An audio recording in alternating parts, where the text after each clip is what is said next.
Juan el Bautista profetizó claramente: viene tras mí el que es más poderoso que yo. Yo a la verdad os he bautizado con agua, pero Él os bautizará con Espíritu Santo. Esto, como pocos mensajes o historias, está reflejado en los 4 evangelios. Y luego Jesús, momentos antes de ascender vivo a los cielos, reiteró las palabras de Juan el Bautista y los mandó a esperar en Jerusalén ese bautismo con el Espíritu Santo. 10 días después, en la fiesta de Pentecostés, vemos en Hechos 2 que sucedió. Llegó el momento del bautismo con el Espíritu Santo. Ahora, ¿qué es lo que sucedió ese día de Pentecostés?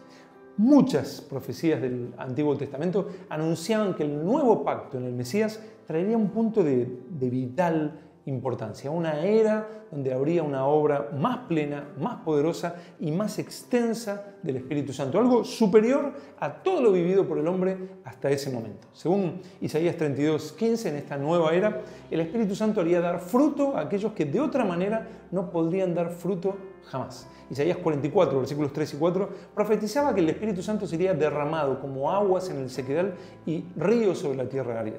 Jeremías 31, del 31 al 34, anunciaba que Dios haría un nuevo pacto en el que no solo perdonaría los pecados, sino que habría un cambio interno en sus hijos, poniendo su ley en sus mentes, escribiendo en sus corazones y haciendo que le conozcan íntimamente. Y algo similar afirmaba Dios en Ezequiel 11, versículos 19 y 20, daré un corazón y un espíritu nuevo y quitaré el corazón de piedra para que anden en mis ordenanzas y guarden mis decretos y los cumplan y me sean por pueblo y yo a ellos por Dios. El profeta Ezequiel también en el capítulo 36, versículos del 25 al 27, unía la era donde limpiaría con agua limpia los pecados y a su vez dice Dios: pondré dentro de vosotros mi espíritu y haré que andéis en mis estatutos y guardéis mis preceptos y los pongáis por obra.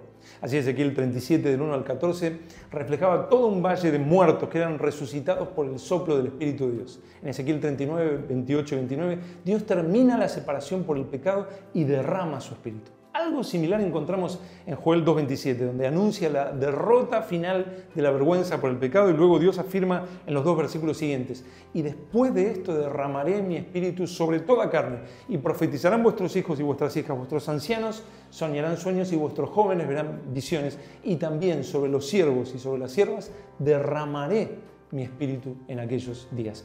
El glorioso nuevo pacto traería tanto lo uno como lo otro: perdón de pecados y novedad de vida. No solo es el final de la condenación de los hijos de Dios, sino la incalculable buena nueva de que el Espíritu Santo sería enviado por el Mesías a operar de tal forma plena como nunca lo había hecho antes en un ser humano. Como escribió John Piper, el bautismo con el Espíritu Santo es un término amplio, abarcativo, que incluye toda la gran obra salvífica, santificadora y empoderadora del Espíritu en esta era. No es un término técnico que se refiera a una parte de la vida cristiana. La Iglesia es sumergida no solo en una o dos, sino en cientos de influencias poderosas de su Espíritu. El bautismo con el Espíritu no es un término técnico para una experiencia de la vida cristiana, dice, sino como un término general para todo lo que el Espíritu Santo hace por nosotros a causa de Cristo.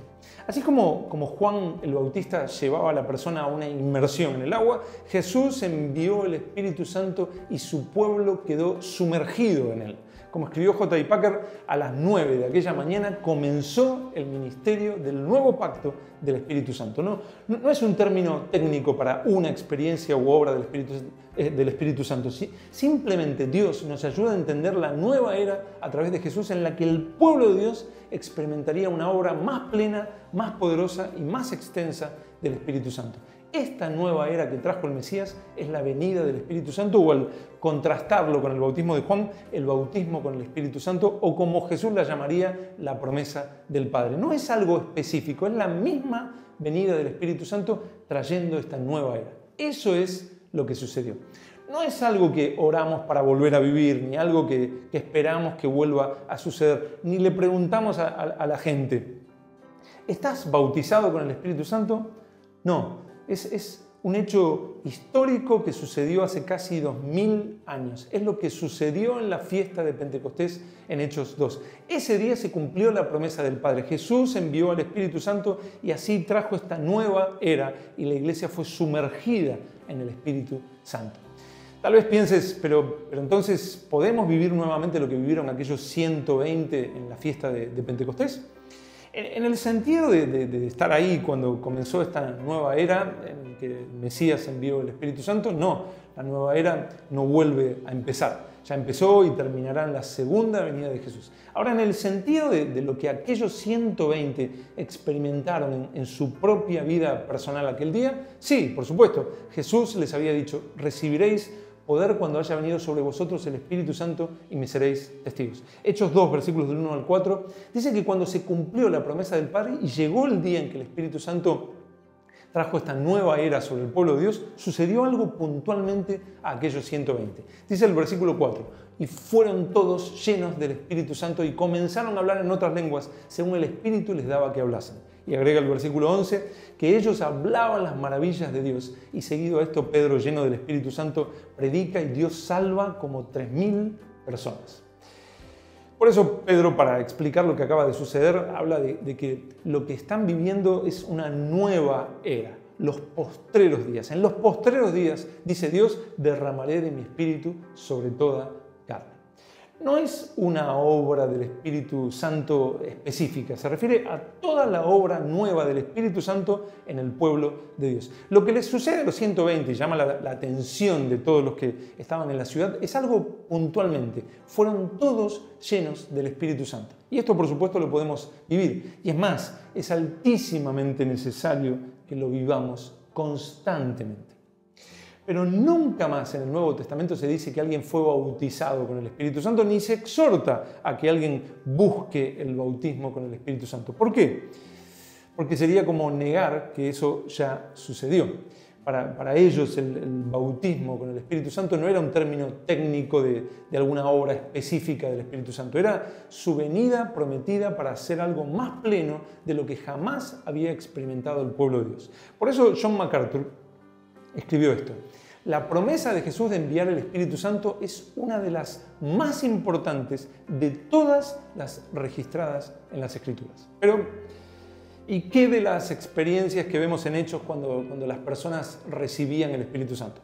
Pedro invita a todos en Jerusalén a arrepentirse y creer y recibirán el don del Espíritu Santo. No dice que serán bautizados con el Espíritu Santo.